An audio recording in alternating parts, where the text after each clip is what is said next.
Good morning, everybody. Today is Thursday, March 10th, 2016, and this is Before the First Cup with Jules here on UCY.TV. Happy Thursday, everybody. It is 59 degrees, raining and very dark and dank here in upstate New York, but wow, does it feel like spring. It actually was hot out here in the office this morning, and it feels like I might have to get that air conditioner out already to throw into the window to keep these servers cool, because a fan just isn't cutting it. And we would hate to have servers start going because they got too hot. So where did we leave off yesterday? Well, 3 minutes before the show, everything on not one, not two, but 3 computers stopped working. So we're going to find out here in a second if anything loads. We titled the show Google, DARPA, Body on a Chip, and Nadine the Companion Robot. And we talked about Nadine, and we actually might get there today, though I don't know how much we're going to be able to do if nothing loads. Hey, look, here's a window after waiting for 6 minutes. Yeah, we looked at a whole bunch of things yesterday, actually. Let's continue on. If we can get Nadine to load, we can talk about her. Or maybe not. We'll find out. Oh, look, and that's not even the Nadine story anymore. Well, let's find out. Hold on. Nadine. Should I start humming? Oh, look at the tabs all spinning just out of the blue. Even though I didn't want to load you and everything was loaded, it just spins and gives me a white page now. I have no stories. I'm staring at a blank page. And I really have nothing in my brain because it has been a horrible week. I had to take a Benadryl yesterday because of major allergies. Oh, look. Holy shit. All right. Oh, so now a page comes up, but it doesn't scroll, and it only comes up with half a page. Like it can't load, and oh, all this memory on my system is being sucked dry from some unknown source. What the fuck? This is unbelievable. You know what, guys? I really think they want me just to stop doing a show, and that means I could sleep in the morning. All right, Nadine. Meet Nadine, the emotionally intelligent companion robot. So I'm going to highly doubt that Skype will ever connect to this machine. Hate to tell you, but I think that's going to be the case. Especially if everything is like so kludgy right now. Nadine, the emotionally intelligent companion robot. What will robots look like in the future? Will they retain obvious signs of their artificial nature, or will they seemingly blend in with people to such an extent that we might have difficulty telling them apart from living, breathing humans? You know, we talked about that last week, about how the more anthropomorphic robots look, the less people are going to open their arms and accept them, which I think surprised researchers because they have been trying for the longest time to make androids that look quite human, and now they're finding out that people get creeped out the more human these creatures look. They would be happier with something that looked like a Jibo, I would assume, than something that looked like a Nadine, which, gotta tell you, I mean, though she looks a little goofy trying to speak with her mouth, blah, blah, blah, you know, I mean, it's not really forming proper, whatever they call it, where the lips form around the words, but she sure can converse. Anyway, if Nadine, a new socially and emotionally intelligent robot from scientists in Singapore, is a sign of things to come, realistic-looking humanoid machines might just have the edge over obviously artificial counterparts. And I'm going to say that in sex bots is probably where it's going to be. I don't think many people are going to want a Nadine bot in their house with those creepy-looking dead eyes. How come? Well, because a physical resemblance to ordinary people could help us interact with the machine. And that's what the scientists have been saying. But like I said, that is not what their research has been showing. Because a physical resemblance to ordinary people could help us interact with the machine in a more natural way. Whether at home, at work, or if it were to look after us when we get old. And I actually have a story on an R2-D2 take care of you when you get old robot, if I can ever get there. Over the past 4 years, our team at Nanyang University have been fostering cross-disciplinary research in social robotic technologies, says Nadia Thalman, to transform a virtual human from within a computer into a physical being that is able to observe and interact with other humans. How frightening does that sound? By employing linguistics and psychology in addition to conventional robotics fields such as engineering and computer science, researchers have sought to blur the distinction between human and machine.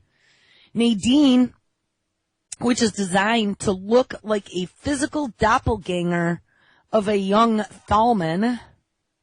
That's this Nadia Thalman that is working with this robot. But it is supposed to help us relate to her as if the robot were just an ordinary person.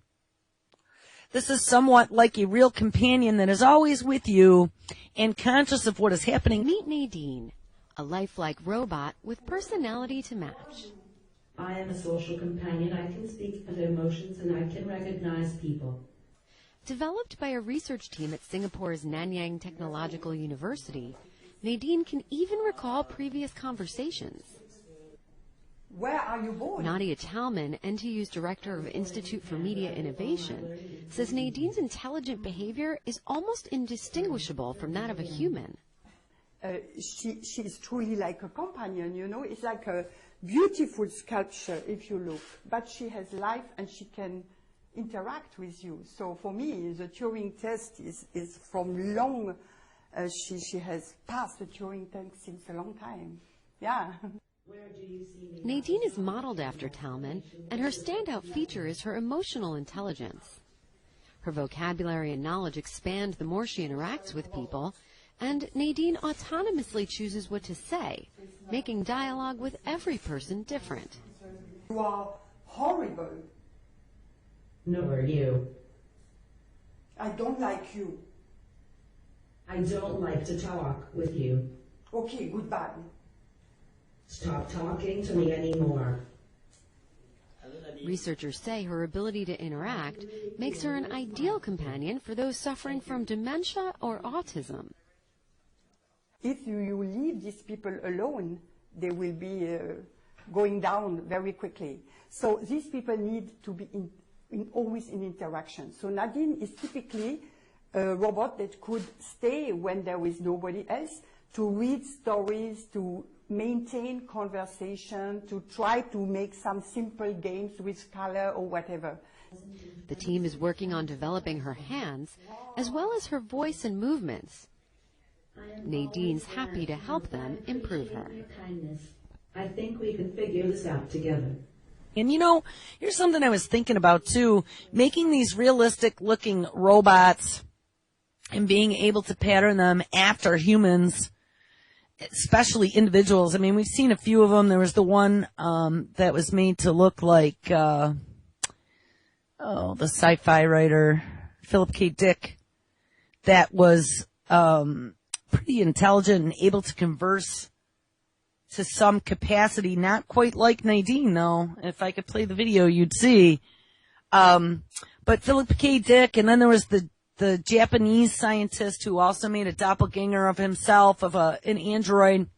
You know, we were reading about uploading and downloading consciousness and some of the things that Google is working on, and downloading robotic personalities and things for the future as part of an app store. You know, it makes one wonder if this isn't just another part of that whole 2045 project. You know, like I said, we could download Nana for Christmas dinner.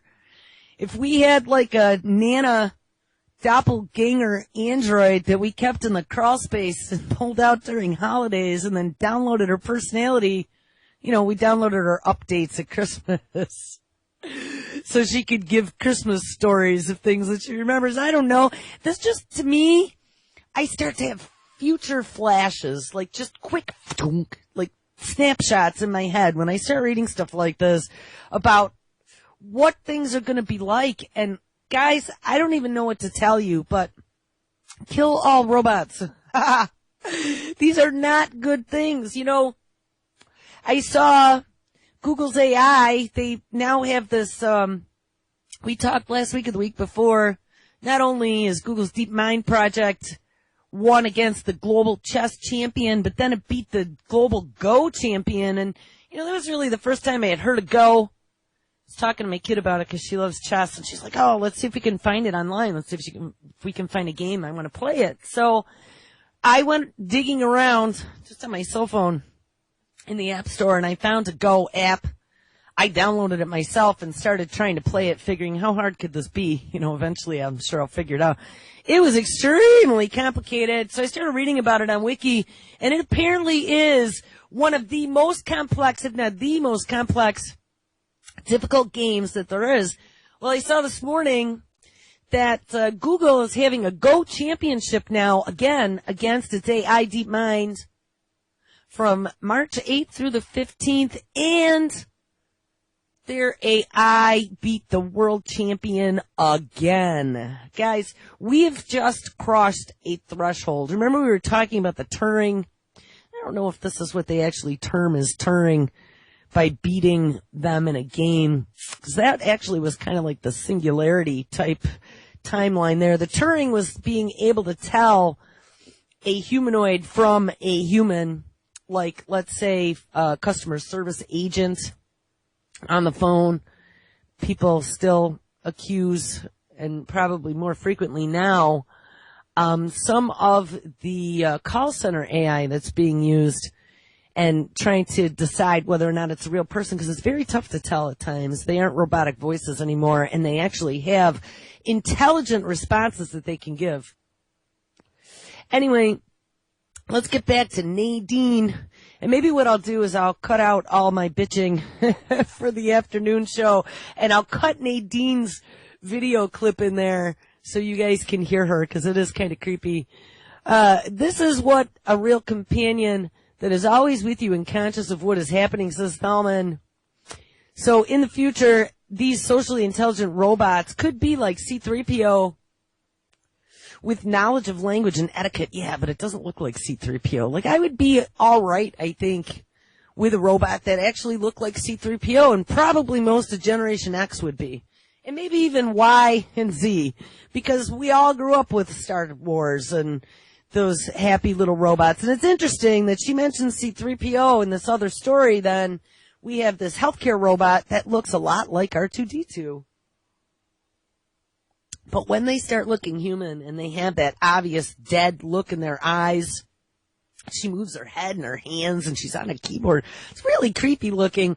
It starts to make me feel like I'm in a dystopian film at that point. Anyway, so here we go. And this is like the kickoff to these being sex bots, I'm telling you, because listen to this description. With soft skin and fairly convincing looking hair, Nadine is a pretty eerie emulation of an actual person, especially when the face is moving, as you can see in the video above. And yeah, that'll be the one I cut in later. Of course, those vacant eyes could use a little work. Yeah, that's what I said. Her eyes look creepier than shit. And the robot's static, empty look in between actions gives away that it is not a real person.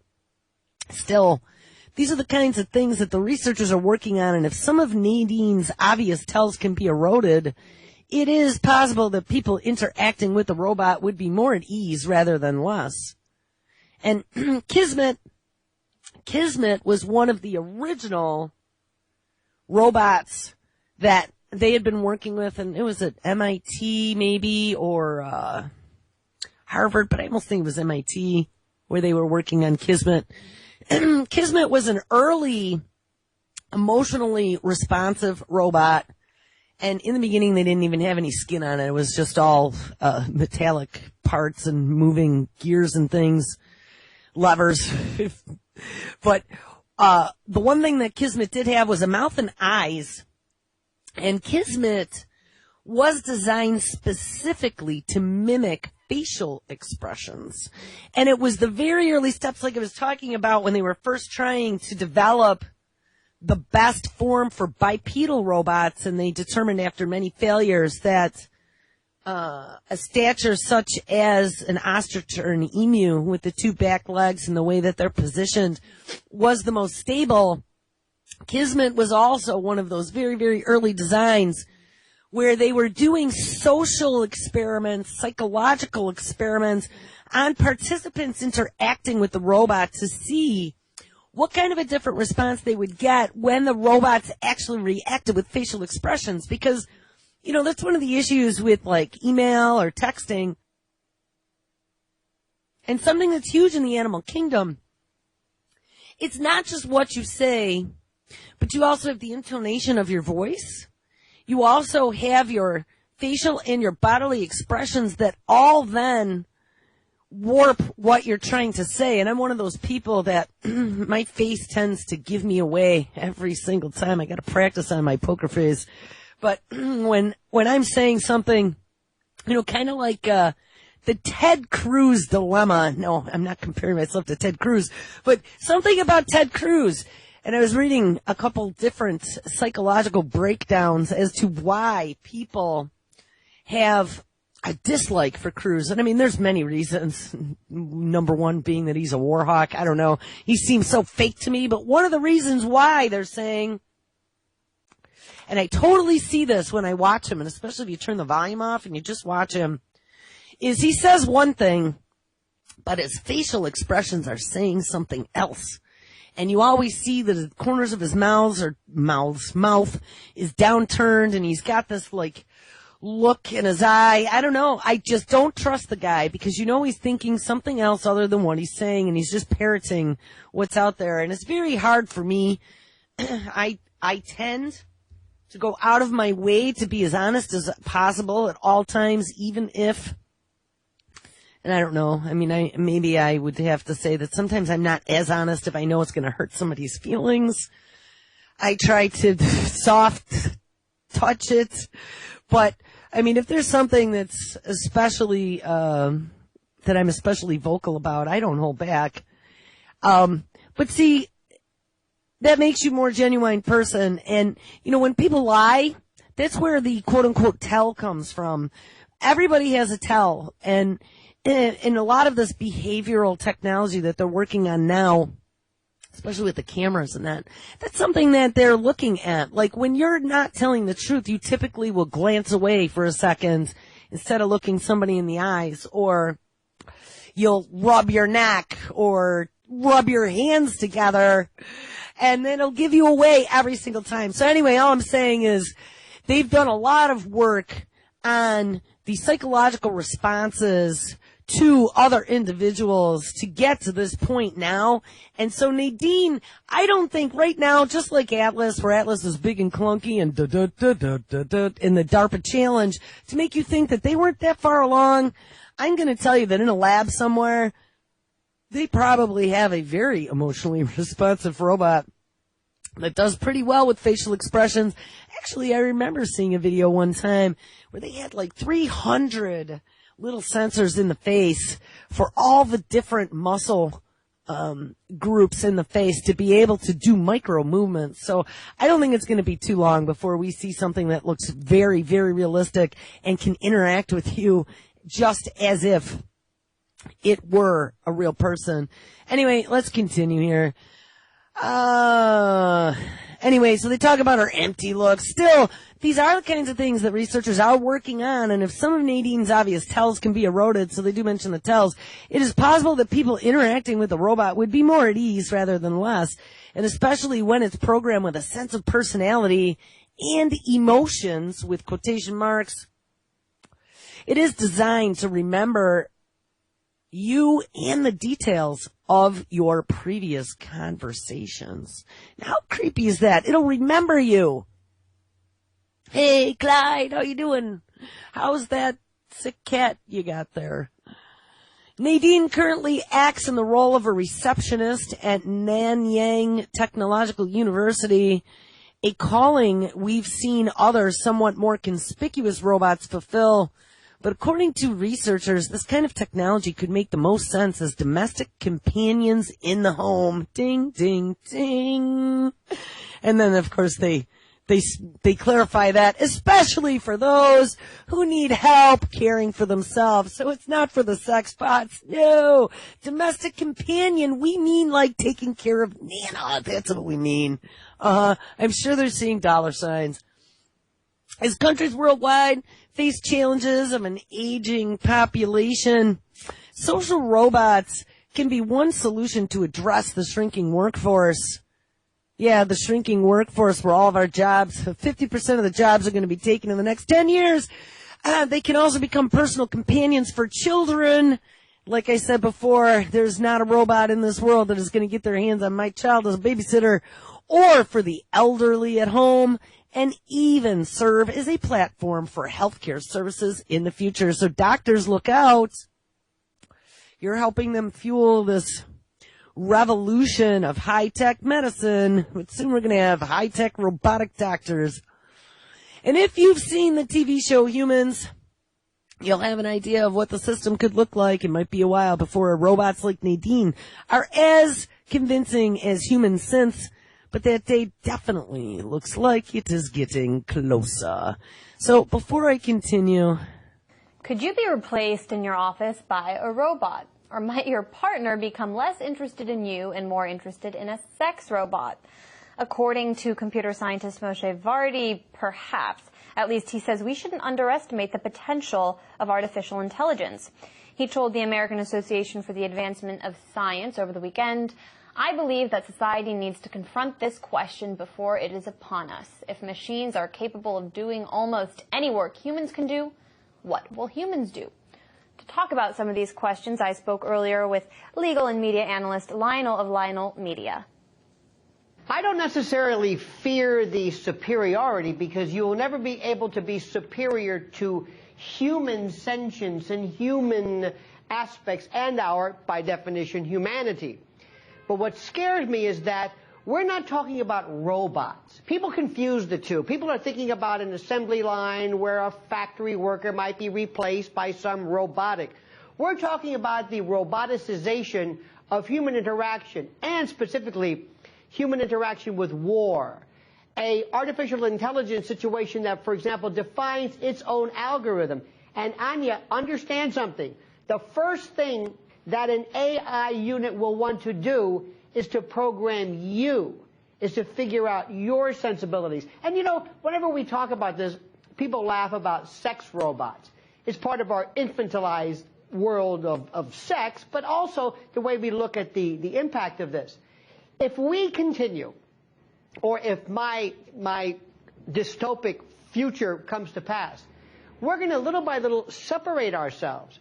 We're going to replace human interaction, human connectivity, human relations with that of virtual reality, a robot, Larson, the real girl. It's going to come to fruition. And with that comes basically the end of civilization and humanity as we know it.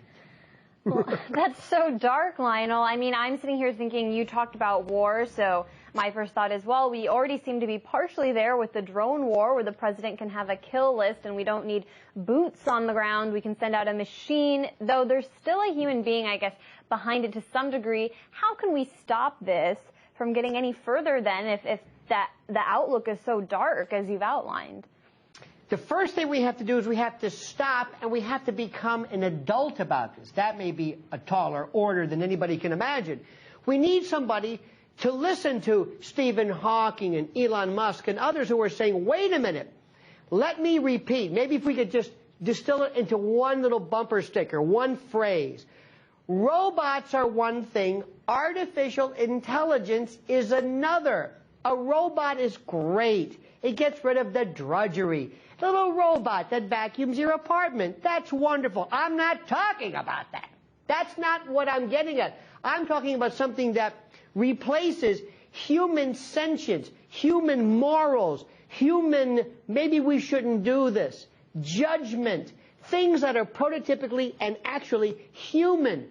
And I'm saying it again, when you introduce an algorithm, I mean, imagine the worst virus in the world, the worst Trojan horse, something that gets into our military system and takes over. And then one day, when somebody's pushing the button to recall that drone strike, to recall that battalion of Hellfire missile launchers, and you push and it says, we've taken over. This is Asimov. This is iRobot. We've been talking about this since the beginning of time. And unfortunately, I fear it's going to come to fruition unless we do something now. And the first thing we can do is stop thinking that it's cool and use our heads and grow up. We should also note that anything that requires an algorithm usually requires more surveillance and data collection as well. So that was Emmy Award-winning legal and media analyst Lionel of Lionel Media. Thank you so much. R2-D2's next assignment as hospital orderly. Meet Tugs. Tugs, he's so cute. A team of 27 robots now zooming around the hallways of a new University of California, San Francisco hospital at Mission Bay. They look a bit like R2-D2 dragging a platform around behind them instead of drones. Think of them more as little flatbed trucks ferrying carts of stuff around a vast hospital complex. Food, linens, medication, medical waste, and garbage. And they do it much more efficiently than humans. Hey, guess what? Now we can replace all the hospital orderlies. Hey. This is going up one of the floors. It's carrying meals that were ordered. All right. In probably the last 20 minutes, says Dan Huranoid, who is in charge of this elite fleet, as he pointed to a robot monitoring by him. Henroyd, who is also the director of nutrition and food services for the hospital, says that each tug travels about 35 miles a day, and over the past year, they have made more than 157,000 trips throughout the hospital. Henroyd says that no one in the hospital has lost a job due to the robots. Well, phew. Notice how they got to point that out. University of California, San Francisco was in the midst of a hiring spree for the new hospital. And the tugs allowed him to hire about 30 fewer workers than he would have otherwise. But hey, nobody lost their job. We just had 30 jobs that we displaced, is what they basically just said. He added that the robots are really just carting things from one point to another, something most humans would not find particularly rewarding. No, they wouldn't find it rewarding. But you know what? It provides a paycheck. The tug has a job to do, and it is sort of a thankless job, so I think better to have a robot doing it perhaps than a human. Yeah, let's justify that. But not everyone in the hospital is such a big fan of the tugs. I think they're helpful, but I think they're also kind of a pain, says Marty Thompson, a nurse in the neonatal intensive care unit. I've seen them run into computers. I've seen them run into glass doors. I've seen them run into each other, and sometimes, she says, two tugs get stuck near the nurse's station, each one waiting for the other to pass, and the nurses call that a tug of war. She says over the past year, the robots have gotten better, but for Thompson, there is still the issue of jobs. And definitely there are jobs lost, which is kind of interesting to me because with the economy the way it is, you would think that people need jobs. No kidding. And we now have robots doing them, says Thompson. Overall, the tug program has cost the university about $6 million, including the changes required to the hospital infrastructure to accommodate them. But Henright says that it still saved the hospital money. Well, of course. You know, think about it. No pensions, no sick time, no vacation time, no paycheck. That $6 million is going to pay itself off pretty quickly, especially when you have an army of 35 of these. The cost of transporting materials and supply waste is an overhead cost. So the more you can do that efficiently, the less cost you have, he explained. And now let's multiply that by 120 hospitals throughout the U.S. who are using tugs, according to the manufacturer Atheon in Pittsburgh. And for some departments, such as the bustling hospital kitchen where Tug picks up carts loaded with trays of food and drops off dirty dishes, employees have eagerly adopted their automated coworkers. In nutrition food services, we have named all of ours for fruit. So we have apple, pear, berry, orange, and grape. You know, again, this is more of that psychology on how to accept new technologies, make them pretty colors, or give them silly names, and people are more apt to open their arms and accept them. If they were called like Synthroid 1, I'm sure that people wouldn't be as hunky-dory over these things. Oh, look, there's Blueberry going to get the trays. The tugs are kind of cute, yes, but also a little unnerving as they shuffle past other hospital workers like they own the joint. And each one is carefully programmed to stay out of the way, says Henroyd. But sometimes it feels as if one could be mowed down by a bystander. No, sometimes it feels as if one could mow down a bystander. In a moment of bravery, a visitor decided to step in Tug's path. It headed straight for her, but it stopped suddenly, a safe distance away. Henroyd seems pleased. You have faith, he says. See, it stopped 2 feet away from you. You thought I was going to run into you. Ha, ha, ha. The tugs have sensors along their base that can tell if anything is in their way. And these little robots have very little contact with patients. They mostly stay in the hallway or in the nurses' stations where human workers pick up their goods and deliver them to patients in person. When the kids in the children's hospital catch a glance, however, it is quite a scene. Medical Surgical Unit Coordinator Michael Eckenrode pointed out that a half a dozen plastic toy vehicles nearby, including a cab and a bike, and the children like to climb aboard and ride them around the unit. And when the robots come, the kids start screaming robots, and they follow them down the hall. And it goes down around the corner, opens the elevator, and gets on all by itself, so it's like magic for the children. Rogelio Diaz Ramirez, an adorable 3-year-old, was in the hospital with a lung infection, and he could not stop smiling at just the thought of seeing a robot for the very first time. Yeah, those kids, I'm telling you, the kids are doomed because the kids see robots. We've been inundated and brainwashed through movies over the last 3 generations now about our robotic companions. You know, like I talked about before, WALL-E, the Disney movie. WALL-E was supposed to be, you know, the good, happy feeling robot that saved the planet Earth and all of humanity. These kids aren't going to see anything wrong with us at all.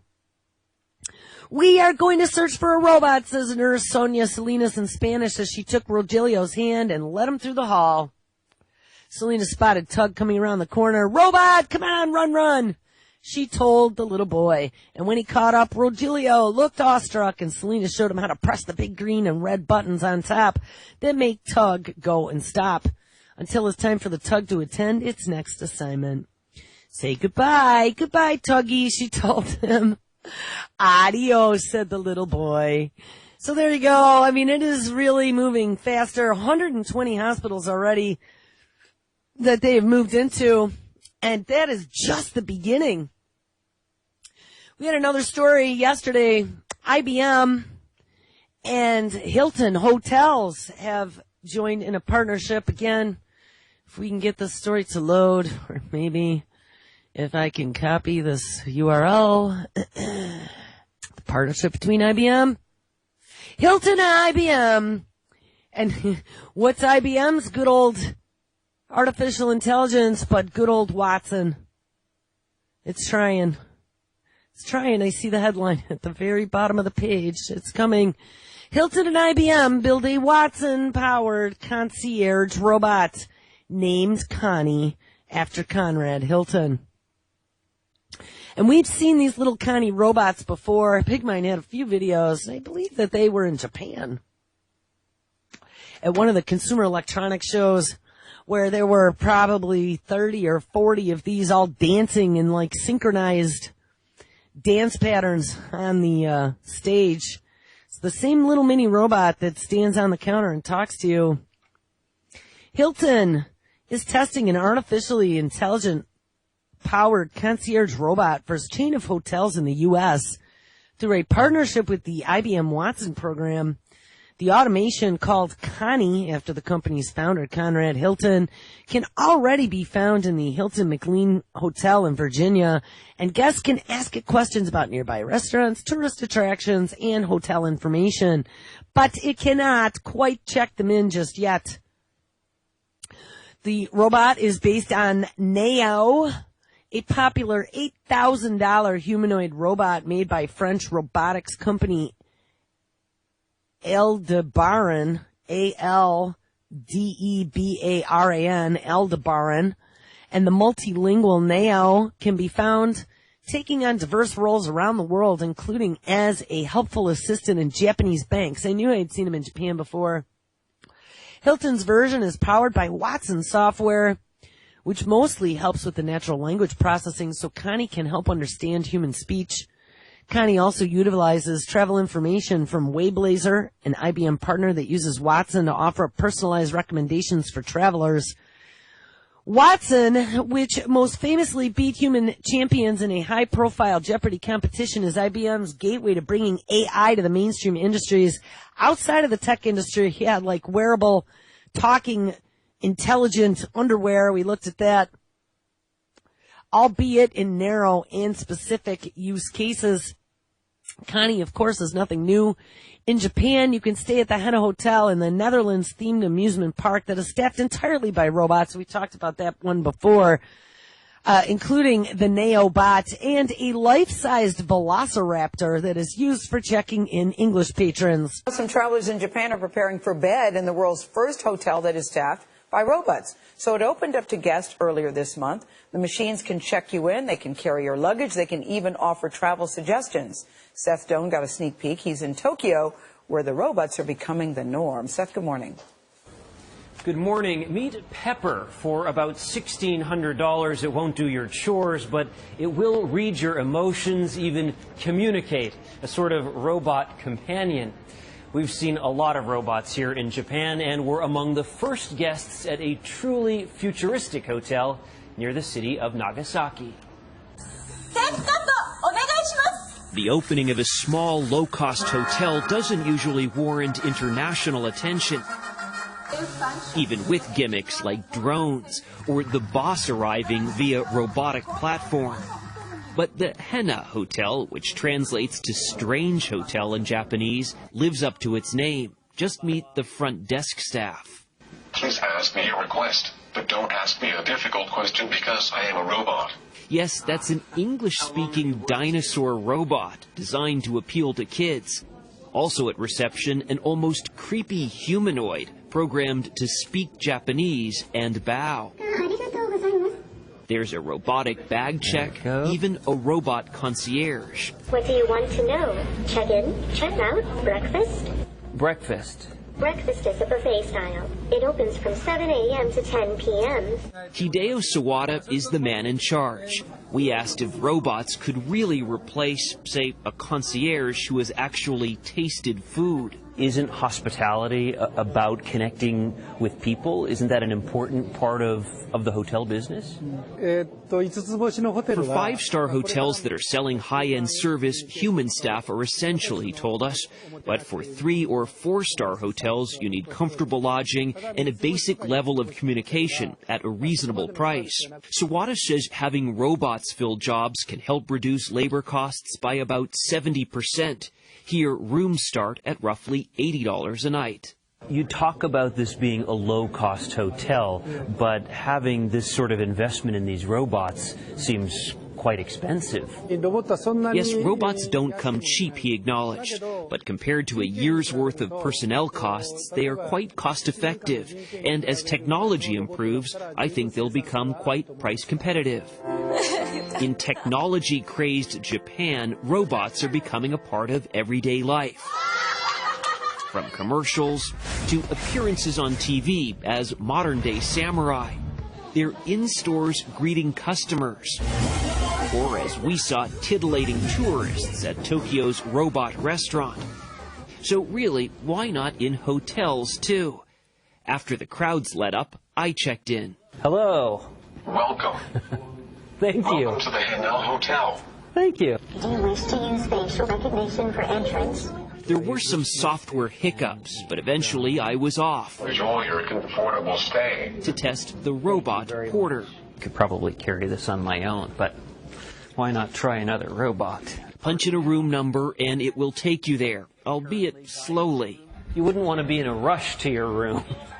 Here, facial recognition, in theory, replaces a room key. Reject. But it took a few tries. Didn't need a room key. I got in, only to find another robot. This robot is speaking Japanese and it's a little confusing. Thankfully, there was a cheat sheet to help with the wording, but it couldn't do much for my pronunciation. Akari kashite. What was truly astounding, it deciphered my Japanese and turned out the lights. The lights went off. The camera light's on, but the room lights are off. Great, she understands my Japanese. I slept well, but ultimately needed a human to help with the checkout because there were computer problems. This hotel is a pilot project. The idea is to work out the kinks and then expand first in Japan and ultimately overseas. But Nora, if you know someone who works in a hotel, I wouldn't worry that their job is in jeopardy just yet. Around the globe, robots are popping up in a number of work environments to take over or augment human activities. And Elberdan. And we also heard about Pepper when we listened to the IBM at the Consumer Electronics Show this year. They have partnered with IBM again to give Pepper Watson's artificially intelligent back end. So Hilton is now getting into the concierge automation, and it is not surprising, even though the hotel chain doesn't seem eager to give Connie responsibilities on anywhere near the scale of hotels in more robot-friendly countries. Still, researcher Carl Benedict Fry and Michael Osborne, writing in a 2013 paper titled The Future of Employment, ding, ding, ding, estimates that nearly half of all jobs will be automated over the next 3 to 4 decades. And you notice how always that timeline changes. I've seen 10 years, 20 years, now we're seeing 30 or 40. I think it's going to be sooner rather than later, people. Again, don't let the people panic, so let's just tell them it'll be another 30 years. Hotel concierge, like toll booth operators and fast food cashiers, is high on the list. Welcome. Welcome to the Henel Hotel. If you want to check in, please press 1. Welcome to the Robot Hotel, where robots are at your service.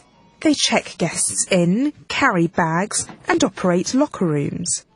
It's known locally as the Hen Na Hotel, which translates from Japanese to the Weird Hotel. It's the brainchild of Hideo Sawada, the CEO of the low-cost travel agent HIS. He said, of course these robots can't just replace all human labour, but in terms of being friendly and polite, they're unbeatable. That's why he asked developers to make robots for this hotel. Other technological innovations in the hotel include facial recognition, allowing guests to access their rooms without a hotel key. Electricity will be partly powered by solar energy aimed at reducing costs.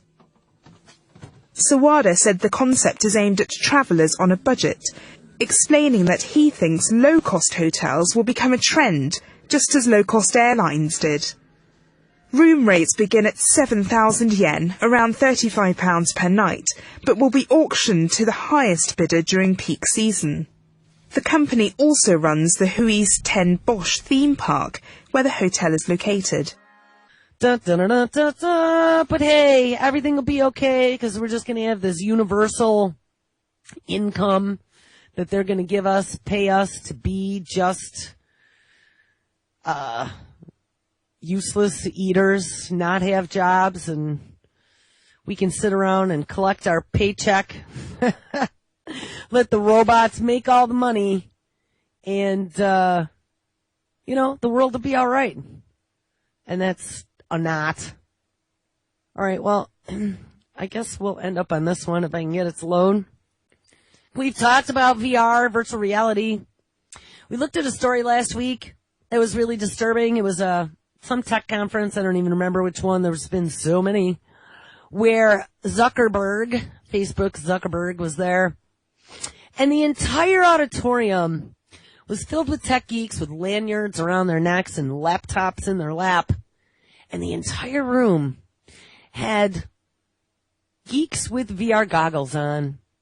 And as Zuckerberg walked down the aisle, not one person in that entire auditorium saw him because they were sucked totally into the VR machine.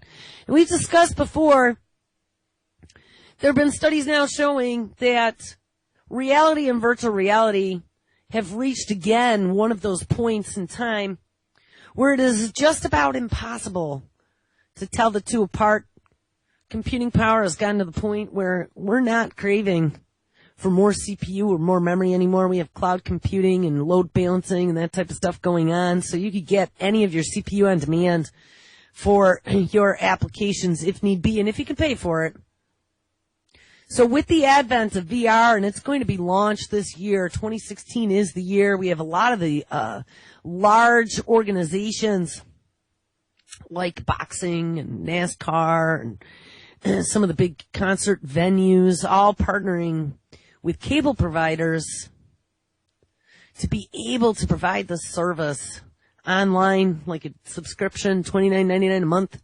You'll be able to get front side, ringside seats for the next big fight, or front row for the next, from the comfort of your own living room. Well, you know, as we look at over the last couple generations of us being sucked into the machine and that dopamine dangling carrot that addicts us, virtual reality is just that very next step to what then the future is going to be of that cognitive computing, augmented computing, right? They're already doing all these brain implants and Google eyeball things, the Google contact lenses now internet enabled on your eyeball.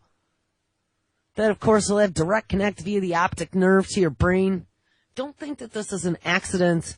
It was a very interesting story that came out from Ars Technica a few days ago, March 1st, that caught my attention. Quote, "People will fall for it like a drug," unquote, says game devs on the future of VR. Industry luminaries discuss the promise and the pitfalls of impending headsets with Ars Technica. 9 years ago, when the first iPhone was about to debut, not many people envisioned a revolution, for good or for ill. And today, as we await the impending release of high-end consumer virtual reality headsets like the likes of Oculus, which of course is owned by Facebook now, Valve, which is the gaming group, and Sony, it feels like we are now at a similar crossroads. Unlike the slow, quiet dawn of smartphone gaming, the hype around VR has been building to a relentless, deafening pitch for years. And remember, gaming has been another whole part of the sucking into the machine. Back 20 years ago, when we saw the first game, the first flight simulator, actually, first-person game, skewed at a high-end distributor of computing products. And it was skewed as the seller being Department of Defense. We know that they have been using these to manipulate people since then, at least. And it's really easy, and you can train them, and you can surveil them, and you can find your next whole generation of drone pilots, right? That's kind of what that turned into. So anyway, despite this hype, the industry and those watching it seem relatively split on the eventual impact of VR gaming. It could be a smartphone level technological change, the biggest the gaming industry has seen in years. Or it could be a quickly irrelevant fad on the order of the Wii or Kinect. The answer to that will be determined with the state of the video game market for years to come. So as many of the industry biggest names gather for the DICE Summit and awards ceremony in late February, I asked everyone I could get my hands on what they thought of the virtual reality gaming and what it would look like a decade from now. And the range of responses shows just how unsettling and unsettled the fate of the latest virtual reality boom is. those that have been in the industry long enough to remember the last wave of VR hype back in the mid-90s, and yes, I do remember that.